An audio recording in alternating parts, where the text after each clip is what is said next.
But I also want people to know the power in the silence, the power in the breath, the power in that silence that is receiving information. Because while you're silent, you're receiving information, and there is just as much power in that as there is in giving information.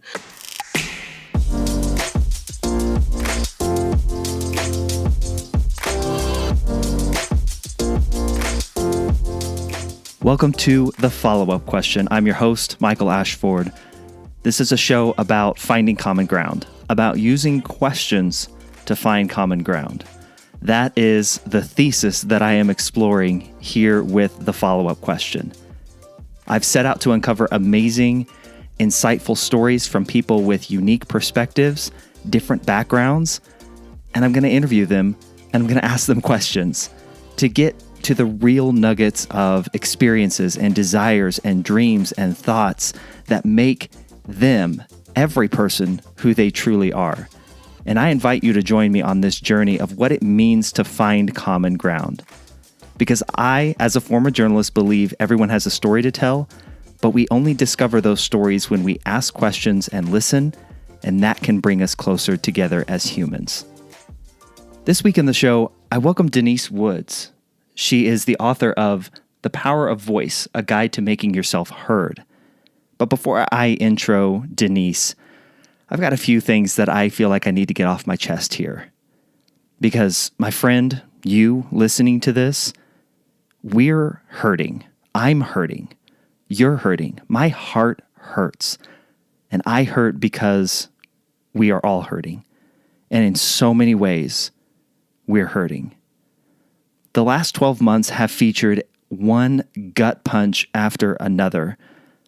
The wounds that were ripped open, torn open last year as we dealt with the onset of a once-in-a-century pandemic, a traumatic and caustic political season here in the United States at least, and a racial justice reckoning, literally centuries in the making. We now feel the sting of the salt of tragedy that continues to befall us in the form of just the unimaginable loss from mass shootings in Atlanta and here where I live in the state of Colorado, in Boulder, Colorado. I live in Denver, Colorado, in the area. Boulder, Colorado is less than an hour from my front door, and this state in particular has been ravaged by gun violence. From Columbine to Arapahoe High School to the Aurora Theater shooting to the STEM school shooting, which actually took place less than 5 minutes from where I used to live, to the Brighton Walmart shooting, to now Boulder. We'd barely even begun to fully process or respond to the Atlanta spa shootings that primarily targeted Asian Americans. Yet another sordid reminder of the daily threat minorities face in this country. And then we turn around and Boulder, Colorado happens. Whatever dreams we had that 2021 would be in so many ways, unlike 2020, those have been rudely and tragically dashed right from the onset. I know I'm not saying anything you're probably not already feeling. I get that. Political rhetoric remains just as high and divisive as ever. Racism is still showing up in places where it should be extinguished, and that is everywhere. And violence and death still unceasingly jolt us into the reality, the reminder of the issues that we have yet to resolve. And unfortunately, these things are nothing we haven't already been through and done. What strikes at my core is that once again, our response to it as a people and as a nation here in the U.S. is no different than it ever has been. And I'm not just talking about the political dog and pony show that happens in Washington, D.C. every time these issues arise. It's simply politicians arguing their sides for the highlight reel performance and the zingy one-liners that make the cable news headlines, and not a shred of actual work being done. On both sides. No matter where you stand, I want to make that clear. I'm talking about our response as a people. You and me. your friends, your neighbors, my friends, my neighbors, the people we know best who see things differently than we do. Rather than purposefully find ways to reconcile our hearts and find common ground on the issues wreaking havoc on us, I see more effort aimed at pushing each other away. We group ourselves into dogmatic fashions, pitting you against me, us against them, right against wrong, in air quotes. Every single mass shooting, after every single one. And how freaking terrible that there are so many that we can now recognize patterns, and we have for years, quite honestly. We see a race to the extremes. You have the calls to ban the sale of all guns and confiscate guns, polarized against the not-so-subtle threat to anyone who brings up gun reform.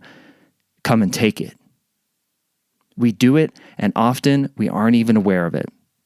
Author and futurist Brian David Johnson, who actually will be on the show soon, writes in his book, The Future You, about information disorderists, people who inflame our moral outrage and strike at the things we hold most sacred to divide us even more. We listen to people we've never met more than we listen to our neighbor next door. We align ourselves with leaders who never touch our daily lives more than the people we interact with each and every day. We withdraw from those we're closest to and draw nearer to people who know nothing about us. And it's backwards. It's soul-crushing. It destroys any and all ability to find common ground, which is actually the only way to solve issues. The only place it happens is in the communities that actually are affected by these incidents, by these tragedies. That's where we see people from all different backgrounds, because they're faced directly in front of them with the reality of inaction. I worry how many of us on the broader scale even care. But the truth is, I know we care. We just have to do a better job of communicating our pain, our hurt, our anger, our frustration, our vulnerability, our offense, our disgust, our stress, our mistrust in a much more emotionally intelligent way. I said in episode 17 of this show, an episode titled Now What?, that the issues we face will not be healed by time. This is not a time heals all wounds scenario. The truth is, anger is unsustainable. We need to get better individually and as a people at finding a third way, that there are not two sides to every coin, that there is often a third and fourth and fifth way to accomplish our shared goals. And we need to get better at communicating through the power of our voice. And that is what I welcome Denise Woods onto the show here today to discuss. Like I said, Denise wrote an incredible book called The Power of Voice. Denise is a voice coach. She has worked with Kirsten Dunst and Will Smith and Jessica Chastain and Idris Elba, Halle Berry. She's worked with so many powerful voices to use their voice. And she's done so much research, and she's taught on the power of our voice and what that instrument means to us. And I wanted to ask her, as someone who studies the voice, what does she see now? What, with all that we've got going on, how are people showing up and using their voice? Or on the flip side, how are we not? How are we damaging the situation by not using our voice to its fullest potential? Those are the questions that I wanted to ask Denise. This is one of my favorite interviews that I have ever done. Fantastic stuff from Denise here, and I know you will enjoy it. Please take everything I've set up to this point and everything that you're going to hear from Denise. Please take it and reflect on it this week. And be sure to sign up for my newsletter, The Follow-Up, which comes out every Friday, where I expand on key themes from that week's episode. This week, obviously, will be about what you're about to hear from Denise. You can go to thefollowupquestion.com/newsletter. That link is in the show notes to subscribe to the newsletter. With that, let's get into my fantastic conversation with Denise Woods. As someone who studies the voice and teaches about the voice and how to use your voice, I'm curious to know from you, and in reading the book, what is your take on how people use their voice these days?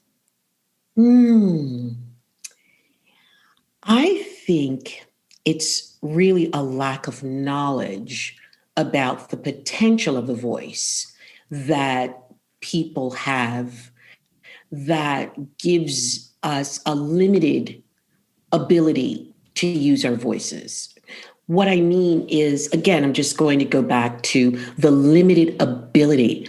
Our voices are so vast and so wide, and the range of, of, of the instrument to express emotion, thought, just to express yourself, to put your essence in the world. I find people don't have a knowledge of how vast that can be. And that's therein lies the problem. Because if you don't know, if you've never been told what the possibilities are, then you stay within your comfort zone.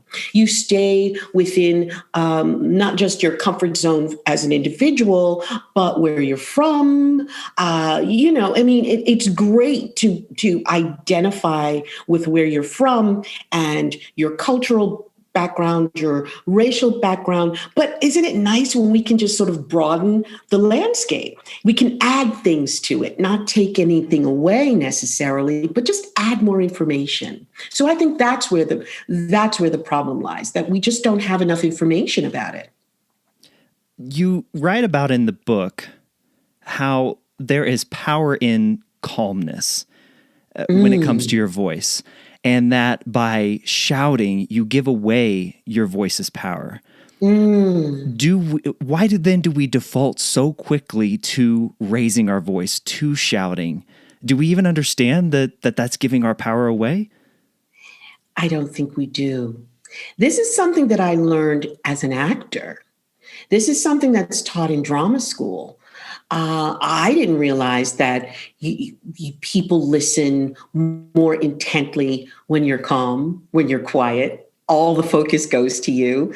I thought the squeaky wheel gets the oil. And certainly there are times for the wheel to squeak. But I also want people to know the power in the silence, the power in the breath, the power in that silence that is receiving information. Because while you're silent, you're receiving information. And there is just as much power in that as there is in giving information. Receiving it, taking it in, breathing, there's lots of power and command in that. You hold space. You're holding space with a powerful, pregnant pause, if you will. Why don't we assign the value to the voice that you so poignantly write about in the book? Why do we not really think about it? Why is it so out of mind? Exactly. It's so elusive. It's something that people don't even think about, even as a second thought. I think as a society, we are so preoccupied with how we look, how we're coming off visually, the visuals. I say this as a person in Hollywood. My favorite spot in the production realm is with the sound guys. What the sound department does. I mean, clearly we're preoccupied with the DP and the lighting and how it looks and the costumes and all the visuals. But the sound guy is where I hang out. And because I'm a sound person, so I hang out with the sound guy. But once I understood the depth and the emotion that we feel when it comes to sound, when it comes to something as intricate as the soundtrack of a film. When you turn down the sound on a horror film, it really ceases to be scary. It's the soundtrack. It's the soundtrack that indicates that the villain is nearby or something is getting ready to happen. The sound does. And so I think culturally speaking that we are not hardwired toward a conversation about sound and how people sound, unless, of course, it's in a derogatory context. We're constantly talking about, oh, they didn't, that sound is just horrible, or that sound, he sounds like he's from a foreign place. So we kind of make judgments when it comes to how people sound, as opposed to embracing the differences in how people sound and what's acceptable to the narrative and what's not acceptable to the narrative, because there are certain sounds that don't further the narrative, that can distract and take away from the narrative. And I just think that the conversation should be had about how important the voice is to human expression and to the ability to put yourself in the world. Your own journey to find your voice. I was enthralled reading about it and how you moved and your voice, I won't say changed from situation to situation, or maybe you would put it that way, but how did it sink its claws into you, Denise? How did paying attention to the voice capture you? That is such a wonderful, how did it sink its claws into you? That's such a wonderful visual, because that's exactly what happened. It took me a while, as we all navigate from one situation in life to another situation in life, or one place in life to another place in life. How do we find ourselves in those places, and how do we navigate those many, many situations that we find ourselves in without losing our sense of self? That's what when you said, how did you sink your claws into it? That's what it was.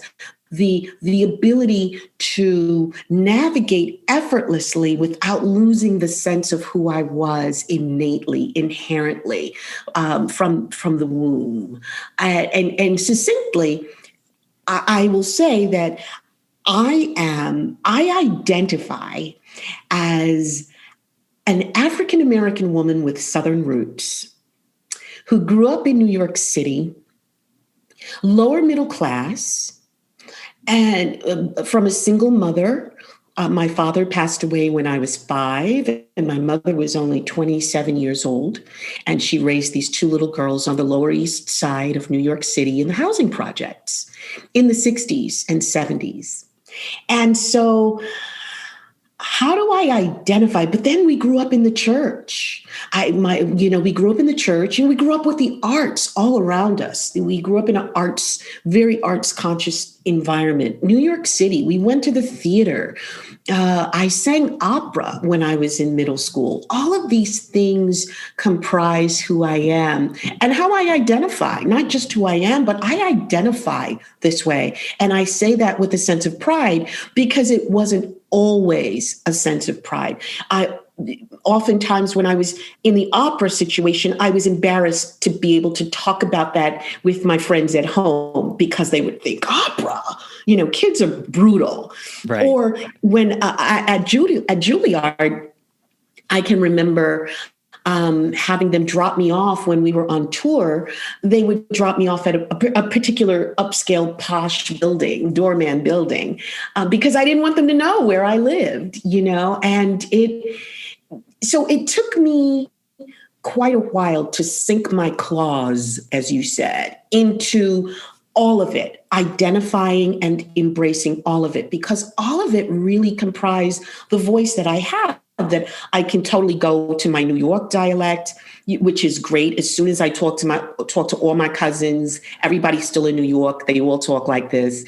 And so the ability to vacillate between all of these aspects of who we are, I think is so important. I think it's more important even to sort of not say that one aspect is better than the other. That's the thing. That's the bottom line, I think, of all of my work. It's that it's all good.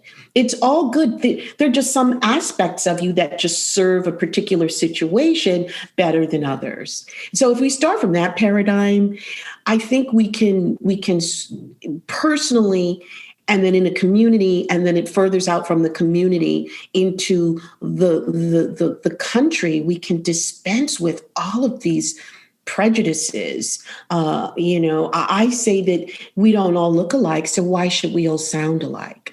Why should we sound the same? We don't look the same, and we're all Americans. And so we can start embracing the differences and the different aspects of our voices within ourselves and just sort of operate from the paradigm that it is all good. I contend that we will find that and see that in others. So much of this show is about finding common ground, and I love that.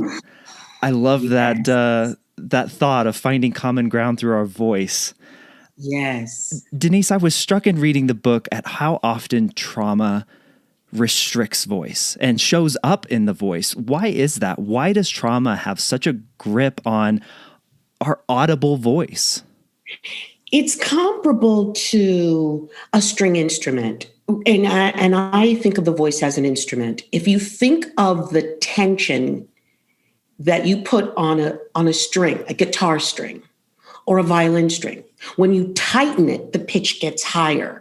When clearly, as I made reference to earlier in the film industry, how does Hitchcock indicate that the birds are coming, or that in the Bates Motel there is someone coming with a knife to kill this woman in the shower? With the high pitched strings and the high pitched sounds, it's traumatic. It's tension. It really creates this kind of taut, tight essence in the voice because it's tense, it's tension, it's muscle memory. And even if it happened decades ago, the body still hangs on to the trauma in a particular way that creates tension.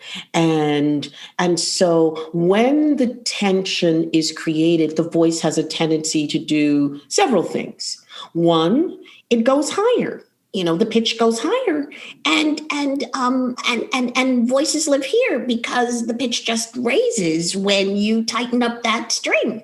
Or it's held back and constrained. It's held back because the traumatic event has pushed the person further back into their being, into their consciousness, into their emotional expression. So they cover. The facade goes up. And so as a result of the facade going up, it lacks a certain vulnerability, a certain openness of being out here. When your voice is out and supported by breath, it takes up the space between you and the listener. When traumatic events happen, the curtain comes down and there's a shroud over the voice and it sits back. Or the tension gets really taut and tight, and it sends the pitch higher. It really does have an effect. Yeah. As you look at, name all the events of the last year, right? How concerned are you for us? Do you hear it in our voice? Oh my gosh. I hear it in the voice. I hear it in the voice in ways that I'm starting to get emotional because I hear it in my friends. There is a fatigue, a sadness, a sense of fatality almost, because we've been surrounded by death in ways, in proportions that we've never ever seen. I will say that my 85-year-old mother survived COVID. On Christmas Eve, I got the call that she lives in a beautiful assisted living about 5 minutes away from me. And I got the call that she was diagnosed with COVID. And thank God she remained asymptomatic. And about day 7 or day 8, this was Christmas Eve. My whole Christmas holiday was all about just praying and making sure that I was there for my mother because I couldn't see her physically. I had to be there spiritually for her. And when I knew that she was going to be okay, Michael, I tell you, I grieved for the families that weren't as fortunate. as I was. It was, I couldn't shake it. The empathy that I felt for the ones who weren't as fortunate was so palpable. And I was beating up on myself because I was saying, but your mom is okay. I've never felt grief that deeply. It almost felt like corporate or communal grief, like the way that I think of a Greek chorus, how the Greek chorus, the women in the Greek chorus mourn for the man coming back from war.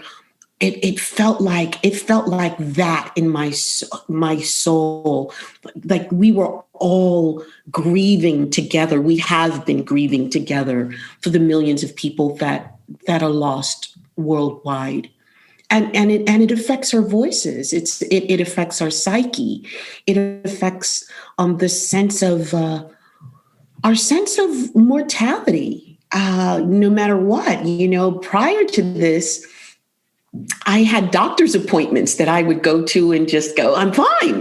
And now, I'm very vigilant. I'm vigilant with my health care throughout this. And I hope and pray everyone is.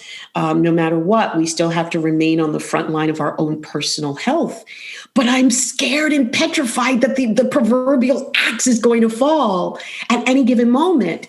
And I'm just illustrating all of this because it not only affects my thinking and the way I feel, but it affects my voice.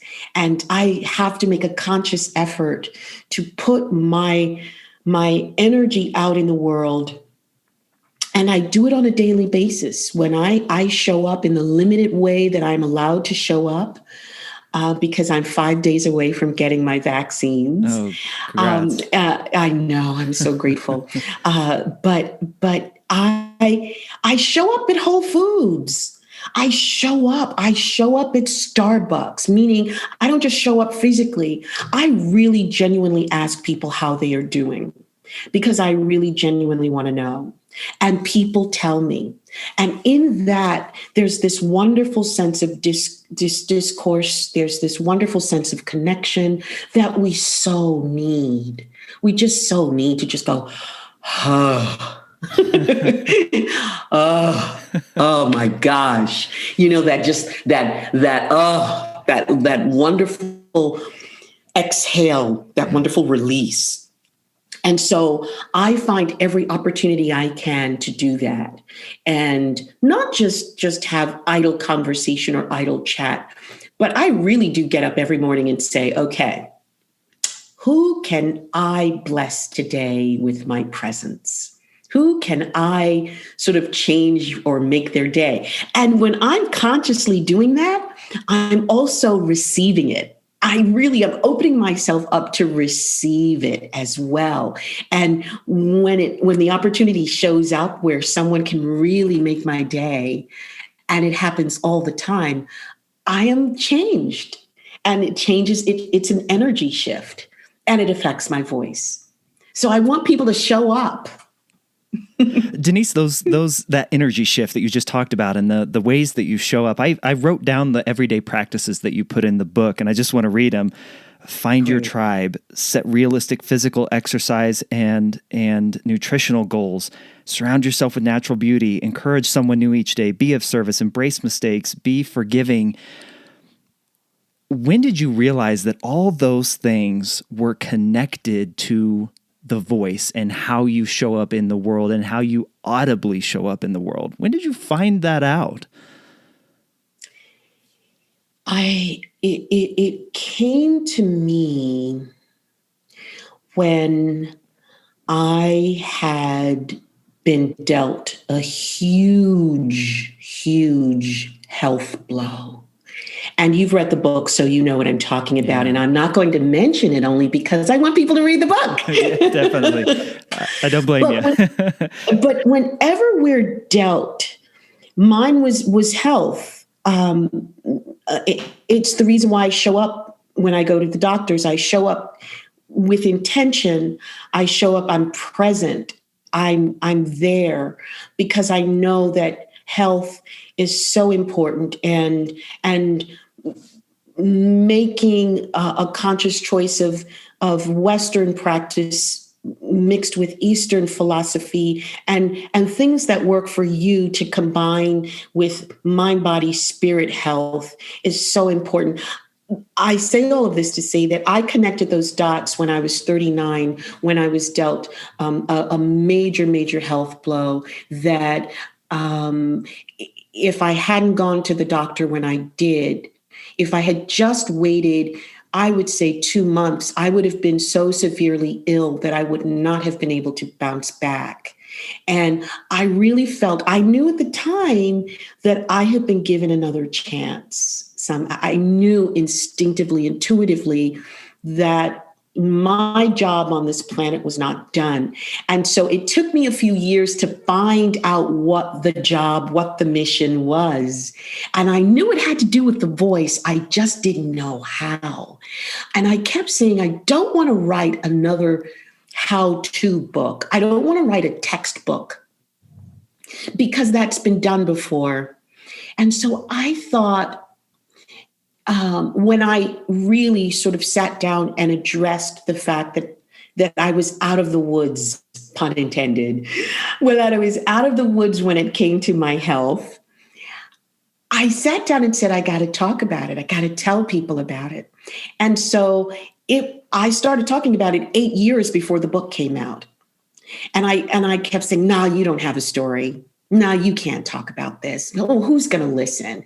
And then how can your story be incorporated into a voice book? How can you incorporate voice and the technique of voice and your story and put it all together? And so I shelved it until clients started coming to me with their stories, Michael. Mm-hmm. It was listening to their stories. Oh, I'm getting emotional because that's what it was, and what you talk about, that place where we can all coexist, that place, that commonality. I saw myself in them. And then that prompted me to tell them my story. And it was stars and everyday people that would just come, because what deep breathing does is it allows you to go into an emotional wellspring that we shut off when we have experienced a traumatic experience. And we stop breathing because we suck it up. We're told to suck it up. We're told to put your big girl pants on and go in there and never let them see you sweat. And, we're told as children, don't cry. Boys don't cry. And so we sort of suck it up and we stuff those emotions. And clients were coming into my studio and they were starting to breathe deeply from this wonderful place that started bringing up all this stuff.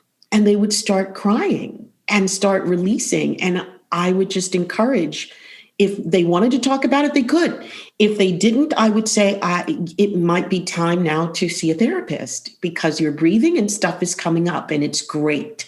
You are letting go of a lot of stuff.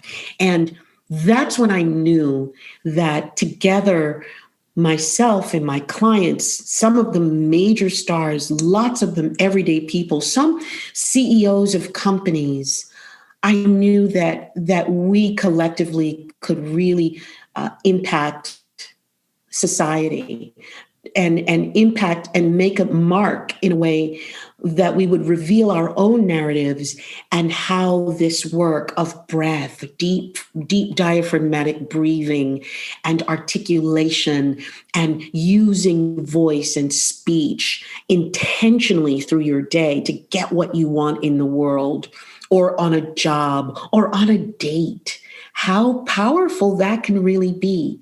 And so to answer your question, it started when I was literally at rock bottom in life and bounced back and said, I've been given an opportunity. What am I going to do with it? Denise, you mentioned earlier that there are moments where we do need to raise our voice where it is necessary for us to speak out. And I think over the last year, maybe 5 years, decade, a lot of us have felt that desire to be heard, to raise our voice. Everything that you've talked about, from empathy to being of service to others, to embracing mistakes and being forgiving, how do we combine those to rise above the din of the noise to actually be heard rather than just raising the volume of our voice? Does that question make sense? That question makes so much sense. That it makes so much sense. It's not just the volume, it's the intensity. Intensity. And so that doesn't have to be the loudest voice in the room. It's just intention. I give myself an intention for the day, as I mentioned. You must be intentional with everything you do. We can't just go through life nilly-willy. It must be intentional. And even if the intention is just to as it is for me, and I don't want to say just, but it's really quite simple. I just want to make a couple of people smile throughout the day. And so how do I go about doing that? So it's this intention that we put behind the voice so that it's purposeful, so that if in fact your platform is very community based, or it's religiously based, or it's just very personal, or it's family, or just dealing with an aging parent, or a child. I love this analogy. A child who is having sexual identity issues. Be very intentional, because the impact that you have on an individual, on a family, on a community is huge. And with intention, your voice can be laser sharp and can cut through the volume, can cut through the noise. Intention cuts through the noise. When the previous election occurred, and we then knew who that president was going to be, it really floored me. I was just, as many Americans were, I just felt that I felt a sense of doom, impending doom. And the next day I was lying in bed and I said, I can't do anything about this. This man is going to be president. I can't, the person that I wanted to be president obviously is not. And so what can I do so that my voice can be heard? And what I did was I said, I am going to go to the local women's shelter, and I'm going to teach those women how to use their voices in a job interview setting. And I just felt, what can I do? How can I use my voice that will impact not the world, not the country, but my local community? And so I went and told them I wanted to volunteer. I told them who I was, and they set up the first session with me and the ladies. It was beautiful. And here come their babies, and they sat on my lap, and I was like, Grandma. They sat on my lap and they wouldn't leave. The babies, the kids would not leave. They just surrounded me like these wonderful little spiritual beings. And I told the moms to go away because they're not leaving. So let me deal with them. I said, this will be your time to just grab a cup of coffee, take a breath. I've got the kids. And I started telling them stories. And so what I thought was going to be preparing these women for job interviews and how to, present yourself to get a job, it became story time with their babies. And it was just so wonderful. I did it for 2 years. And before I got really busy. And we just told stories. I told them stories. I didn't read to them. I told them stories. And then they told me stories. And it was just back and forth and back and forth. It was so amazing. And so that's what I'm talking about, intentional. How to use your voice with intention so that you cut through, the noise. Because it's loud. And you just have to figure out, how can I do my part? My little part of the world, my contribution, and that's enough. That's all I can do. And it's enough. As the husband of a woman who used to work at a women's shelter, that is phenomenal to hear that story. Thank you for sharing that with me. Sure. That's amazing. On the topic of intentionality, I came into this interview with the intention of asking you a very specific question about something you put in your book. Okay. And I want to read it to you. Okay. It's on page 220. It is just a 2-paragraph section. I'm not going to read both paragraphs, but I'm going to read the part that I highlighted. Sadly, we rarely have two-sided conversations in this country. No one is listening or taking in the other viewpoint. No one is taking a breath. We are all so exhausted from our own diatribes that we can't even hear other people anymore. But can you imagine the benefits to our relationships and careers if we discovered this lost art, matching our vocal skills to our authentic personality, being truly heard and understood because we invited others to do the same? The question I want to ask you, Denise, in a book about discovering your voice and dealing with your tension and your trauma through your voice, why in this section titled, why did you put this section in the book? It's titled The Other Side of the Conversation. Why did you put that section in the book? That is beautiful. It's so wonderful. I'm getting emotional again. Thank you. Thank you for highlighting that and seeing it and hearing it. I feel that, and many musicians and composers know this, that there is so much power in the silence. There is power. Miles Davis says it wonderfully. He basically says, and I'm not quoting, but he says that the rest in a composition is just as important, if not more, than the notes. And so so what is the rest in music? What does it give us the chance to do? What does the breath, when we take in the breath, give us the opportunity to do? Because a lot of times I tell my clients, you're not breathing. And they go, Denise, I just feel like I can't. I don't have the time to breathe. I've got to get it all out. I've got to get it all out. I can't take that time. I can't take that time. And I just did it just then. Yeah. I said, just like you need the breath, your listener needs to breathe as well. We need to breathe together. It's this wonderful synchronicity, Michael, that we have. Breath in, voice out.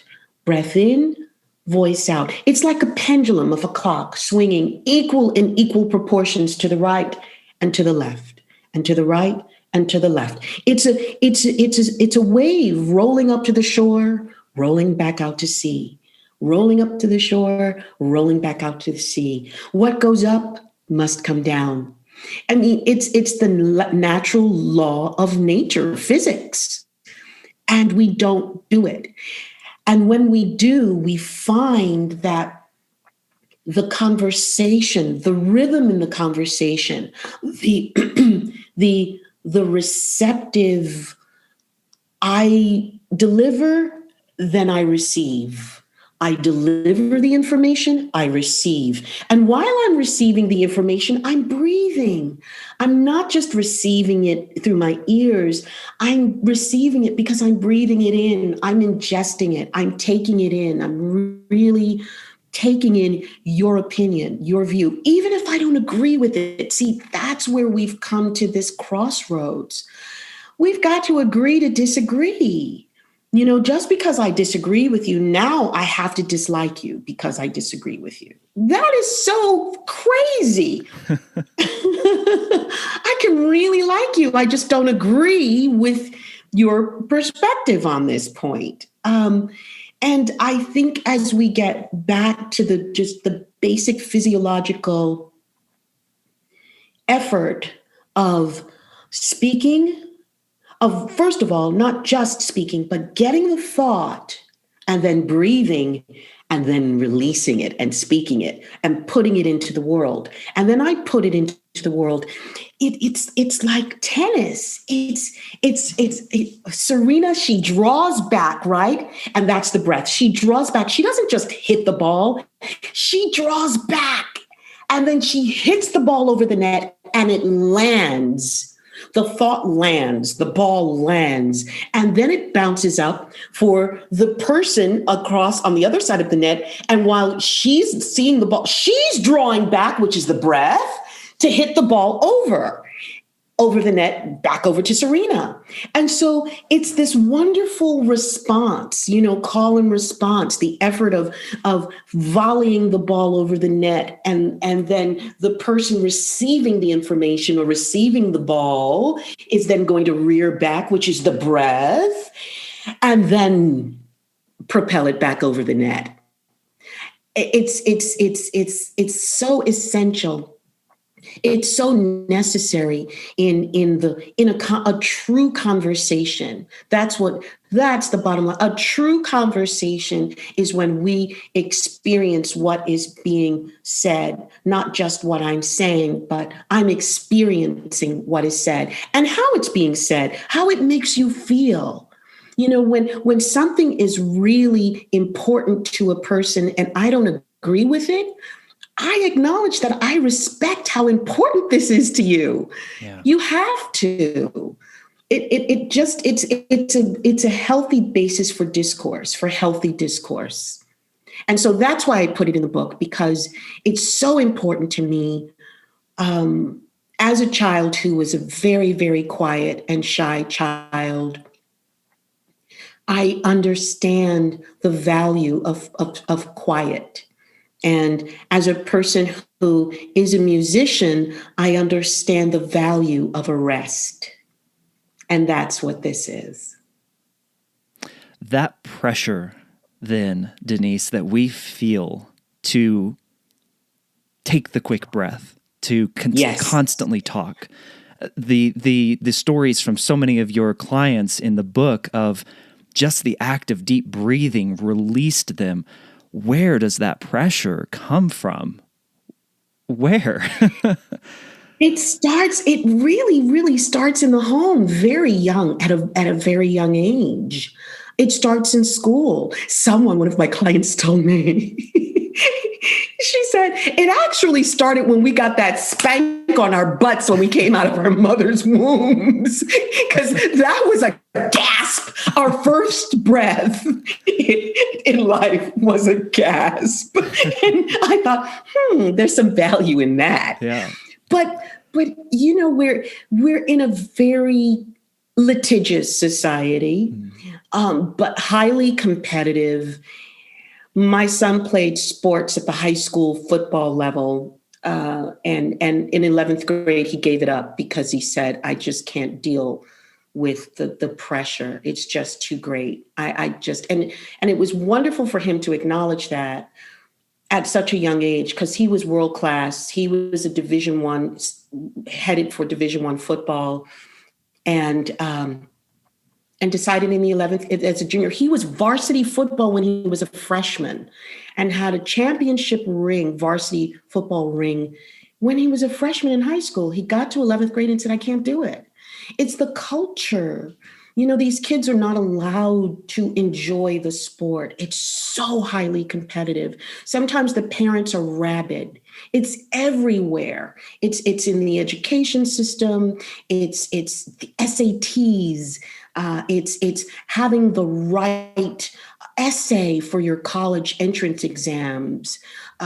There's so much pressure on kids to do AP courses. What do I need to get into the best schools of my choice?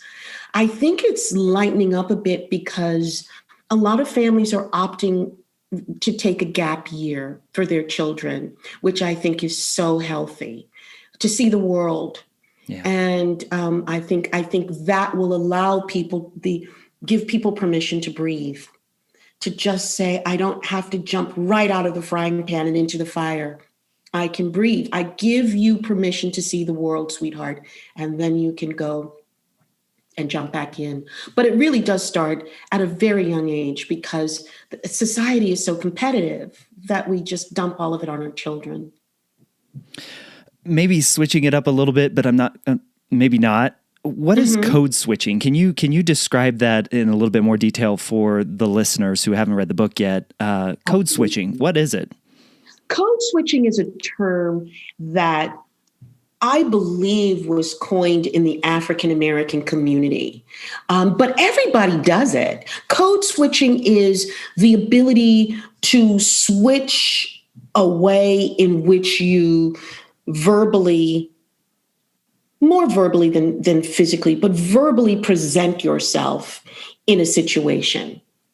And a lot of times it has a negative connotation because you're switching it up because who you are is not as good as you want to represent yourself as.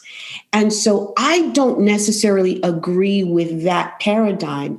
I think we all code switch. I think we all switch elements up of our personality, of where we're from, to sort of fit into a situation without inherently dismantling who we are. You don't have to dismantle or you don't have to disguise who you are when you choose to speak in a particular rhythm. For instance, if I'm a jazz musician and I sit in with classical musicians, I come from a jazz background, but I'm now in a classical environment. And I kind of want to see how I fit into that environment. And so there's always going to be vestiges of the jazz musician in me, even though I'm in the classical world, but I'm gonna see how I fit into that world. And I say we should. I welcome people extending and broadening the sounds of speech and the sounds of their voices, depending on where they are. The problem comes in when people say, oh, but you know that the classical music paradigm is much better than the jazz music paradigm or genre. That's where, when we put the judgment on it, that's where it gets real murky, and people want to fight it, because it's basically saying that what I have is not good enough. And so therefore I have to sort of simulate what you have or how you sound, because how I sound is not good enough.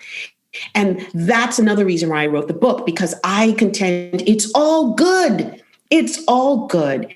And if we just have a box of crayons with 8 colors in it, wouldn't it be nice to have a box with 64 colors? Now you have 4 shades of orange and 5 shades of red. And that's all we're actually doing. You're still the red crayon.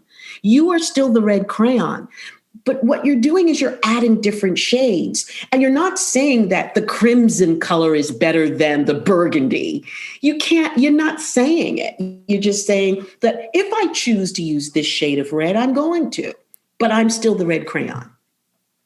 Would I be correct in saying that it is, to use what you were talking about earlier, the intention with how we code switch?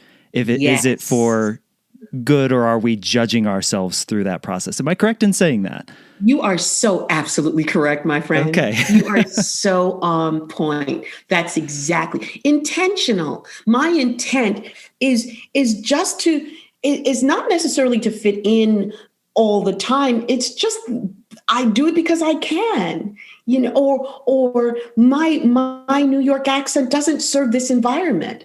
It would be tantamount to, I'm going to a red carpet event and I'm going to choose the outfit that I choose to wear to the red carpet event. And if I choose, like Billie Eilish did last night at the Grammys, she was just, I'm Billie. I'm not putting on a gown, a ball dress, and the high heel shoes. She was just Billie Eilish. And that's intentional. That's intentional.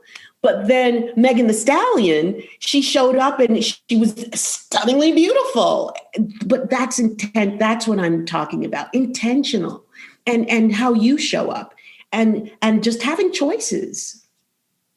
Well, speaking of how I show up, I have every one of these podcast interviews that I do now, I massage my jaws like you talk about in the book. Yes, yes. Without giving, I mean, there's so much technique and exercises that you give away in the book. But for the listeners right now, what are some simple things like massaging our jaws that we can do to be a little bit more intentional about releasing tension, releasing ourselves before we go into a situation that we might feel restricted in our voice? Can you give us just a couple hints or tips there? Absolutely. Absolutely. Well, first of all, the first thing is relaxation. There are 5 points that I cover in the book. The first is relaxation. Then the second is breath, then voice, then articulation, and then communication. And so before we even speak, before we even breathe, we've got to make sure that the instrument is relaxed. And so I like to do head rolls. I like to make sure that the head is nice and released.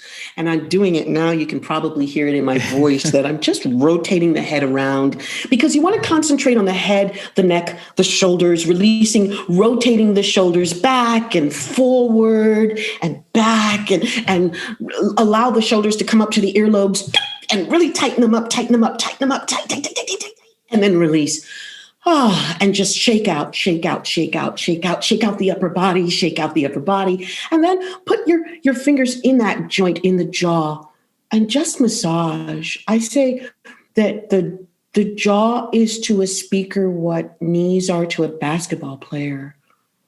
The constant pounding and the constant usage can tighten up the jaw. A lot of people grind their teeth in their sleep. I want you to be aware that when you have more space in your mouth, the more space you have for articulation. If your jaw is tight, it doesn't give you a place for your voice to go. And it doesn't give you space for your tongue to articulate the sounds. And as soon as you open up and release your jaw, very naturally, you don't have to hyperextend it, but just think of releasing your jaw. And then what I want you to think of, listening audience out there, I want you to think of every time you breathe, I want you to breathe in through the mouth. That's right, through the mouth. When you're just sitting and watching television, you breathe in through the nose. But when you speak, I want you to breathe in through the mouth, because A, you get more breath, and B, you open up this wonderful cavernous space in the back of your throat for the voice to come out. So that's relaxation, that's breath, and then articulation. If you're driving, stuck in traffic, or one time, I don't know if there are New Yorkers in the audience, but I was in the subway station and a gentleman came down and he says, "Excuse me, ma'am, what are you doing?" And I said, nothing. I'm just standing here waiting for the train. He goes, no. I work in the transit, and I'm looking at you on a closed circuit camera, and I can see you moving your mouth in a particular way. I can't hear you, but I had to come and ask, "What are you doing?" I said, "Oh, I'm an actress. I'm doing warm-ups. I'm doing articulation exercises. I'm warming up." And so, of course, the best place to do that is in the subway in New York or on the 405, the freeway in Los Angeles. But do articulation exercises like nursery rhymes. Peter Piper, the pickled pepper picker, picked a peck of pickled peppers. Those kinds of things, just to bite into the consonant sounds so that it really becomes essentially what scales are to a musician. These exercises are to the speaker. It just gets the tip of the tongue and the lips very, very limber. So those are 3 things: the releasing of the instrument, rotating the head, and releasing the jaw, then breathing in through the mouth when you speak, and then doing some articulation exercises when you're stuck in traffic. I love that. Fantastic stuff. Denise, last couple of questions for you here. Okay. As you think about your book and all the stories, all the exercises that we just talked about that you put into it, what do you ultimately hope someone takes away from it once they've finished it and closed it? If I could sum it up in one word, that word would be confidence. Confidence. Because knowledge is power. As I said when we began, it's not that people don't want to use their voices. It's not that we don't want to be heard. We just don't have the tools. Well, first of all, we don't have the knowledge that we're not being heard. And then until we're up against someone and then we realize they don't hear me. And so then what we do is we raise our voices. And then it becomes this cacophony of just noise. And we don't realize that there are other ways to use the instrument so that you can be heard. So knowledge is power. The knowledge of what you're capable of doing and how you're capable of using your voices is the knowledge is empowering, but also it gives you confidence. I have a client that just started working with me, and I instructed her to read the book before she worked, and she read the entire book. And before our first session, I have you record something at the beginning of the book and record the very, very same thing at the end. And she sent me the 2 recordings before our first session. And she made a confession. She said, Denise, I didn't do one single exercise in your book. I just read the book. I have not practiced. I have not done a single exercise. And Michael, the difference between the first recording and the second recording, just because she had knowledge, just because she understood, someone gave her, like I said, a box of 64 crayons, as opposed to it was night and day. She couldn't believe it. She said, Denise, when I played them back to back, I was floored, and I hope you will be too. I started crying. I wasn't just floored. I was like, oh my God. So yeah, confidence. That's the bottom line of all of this work. Well, that brings it back to the beginning where we started so beautifully. Denise, my last question for you is this. What is a question you wish you were asked more? Oh, thank you. Why now? Why now? Why is this book so important now? It's a true testament to timing being everything and divine order and really trusting the universe with your life, with your narrative, with your impact on the world. Because as I said, I had this book 8 years ago. I had the book 8 years ago, and it wasn't until I heard Oprah Winfrey deliver the speech that she did at the Golden Globes when it was the Me Too movement, and all the women were wearing black at those Globes Awards. And I typically don't watch award shows. And I thought, this one I will, because again, it's intentional. And I think that there will be some really wonderful speeches delivered. And Oprah's speech was a call to action speech. And I sat there weeping. And she was basically saying, because every woman has a story that needs to be told. We will not be silenced ever again. There's a woman out there that has a story that needs to be told. And I'm just crying and crying and crying. And I got up from the television and I called a friend of mine who had given me the name of a ghostwriter. Her name is Samantha Marshall. And she gave me Sam's name because I am the kind of artist, I believe in collaboration. I'm a very good writer, but I've never written a book. And so I knew that I had to elicit the talents and the expertise of a person who has written a book. And that's another thing. When you set out to do something, don't think of yourself as an island. Reach out and find the experts to help you along the way, to help you craft whatever it is that you need. And wait until that one moment hits you and you say, now is the time. Now is the time. And so I had gotten Samantha's name 4 years before this speech that Oprah had delivered, but it was 4 years later that I made the call.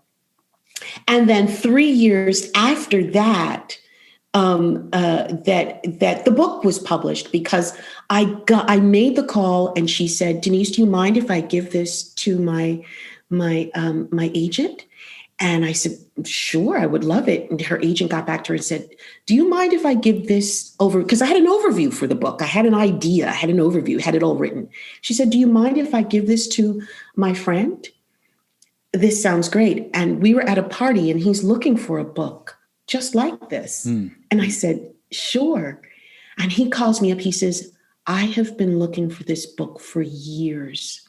So that was Sunday that I heard Oprah's message. And by Wednesday, I had a literary agent, because timing was everything. And then now, with everything that's happening politically and socially and racially, and the discussion of inclusion and finding your voice and using your voice as a platform for social change, it's so timely. That's why now, because I was moved when Spirit moved me to act, I acted on it. Beautiful stuff, Denise, and I am grateful that you did. I loved the book. Thank you. How can people connect with you, follow along with your work, and of course, get a copy of the book themselves? How can people reach out? Oh, I'm at Speak It Clearly on all of the social media handles. I'm at Speak It Clearly. And I am speakitclearly.com. And the name of the book, of course, is The Power of Voice. Wonderful stuff. I will link all of that up in the show notes. Denise, it has been an absolute pleasure. Thank you so much for your time today. Michael, thank you. This has been wonderful. Thank you for that last question as well. Absolutely. Thank you. Before I read Denise's book, I never gave much thought to how we hold trauma and triumph, pain and triumph, in our voice. And in going through Denise's book and doing the exercises, some of which you heard here in this conversation, it just has a way of releasing so much of that. And when combined with therapy, man, I am finding a new voice. I am finding a new way of communicating that I hope and wish for you as well. Be sure to check out the show notes to get a copy of Denise's book. It's phenomenal. It's a great read. I absolutely love it. And you'll hear her trauma that she alluded to in this conversation. You'll hear and read her talk and discuss about all of that and how that came to pass. So many thanks to Denise for sharing her story on the show this week. Please do me and Denise a huge favor. Share this episode with someone you know who might also find some value in listening to today's conversation. Share this episode with your network. Help spread the good word about the importance of asking more questions to find common ground. And if you like the conversations with the amazing guests like Denise Woods that I have on this show each and every week, be sure to subscribe, follow along so that you never miss an episode. And subscribing, quite honestly, helps me gain more reach. Also, don't be afraid to go to Apple Podcasts and leave a review if you're a regular listener of the show. I would greatly, greatly appreciate that. If you ever want to get in touch with me, if you ever want to ask me a question, please email me at michael@thefollowupquestion.com or go to thefollowupquestion.com and reach out there. I'll catch you on the next episode of The Follow-Up Question. And until then, please keep asking questions.